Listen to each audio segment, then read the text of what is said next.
જય ગિરનારી, હર હર મહાદેવ મિત્રો. જો આપનો મિત્રો હું બોલું પરસોત્તમ કેનેડાથી. જો અમારે અહીંયા બરફનું એક શિવલિંગ થયું છે રવેશમાં. હું તમને બતાવું. જો શંકર ભગવાન, સાક્ષાત શંકર ભગવાન પ્રગટ થયા. જો તમને હું દેખાડું. જો આ છે ને અમારો રવેશ છે ઘરનો. આ અમારું મકાન છે, અમારા ભગવાન છે. આ અમારું મકાન છે ને આ અમારું રવેશમાં શિવલિંગ થયું છે. જો આ રવેશ છે ને એમાં શિવલિંગ. જો દર્શન કરો. અમરનાથ હોય ને એવું જ શિવલિંગ છે. પછી એક ત્રિશૂલ બનાવીને ત્યાં મૂક્યું બાજુમાં. જુઓ આ શિવલિંગ, સાક્ષાત પ્રભુ પ્રગટ થયા.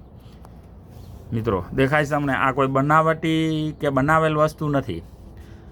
આ ઓરિજિનલ બરફનું છે. અને જો આ બરફ ઓગળીની માંથી આ શિવલિંગ થયું. જો આ બરફ છે બધો. અત્યારે તો બધું ઓગળવા માંડ્યું છે. જ્યાં બરફ પડ્યો છે ને આ બધો બહાર બરફ પડ્યો. જ્યાં પાર્કિંગ છે એ બાજુ. ને આ અમારો મકાનનો રવેશ છે. બીજે માળે મકાન છે ત્યાં.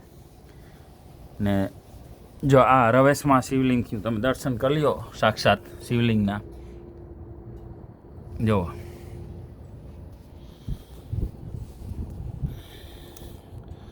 મિત્રો, આના દર્શન કરો. આવો દર્શનનો લાવો નહીં મળે હો.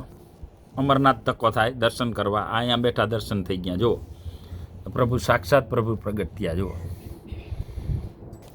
તો મિત્રો આ વિડીયાને શેર કરજો અને લાઈક કરજો અને દર્શન કરો મિત્રો. અમારું ઘર છે. જો આ દરવાજો છે રવેશનો.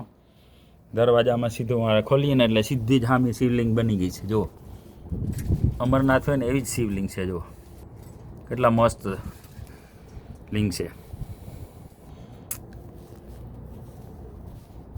હવે બધો બરફ ઓગળવા માંડ્યો છે. જુઓ અત્યારે તો પ્લસમાં થઈ ગયું છે, 0-1. ઠંડુ ઓછું છે.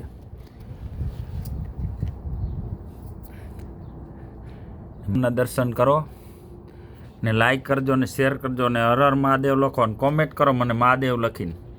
મહાદેવના ભગત છે એ બધા કોમેન્ટ કરો મને ને દર્શન કરો આના. તો જય ગિરનારી, હર હર મહાદેવ મિત્રો.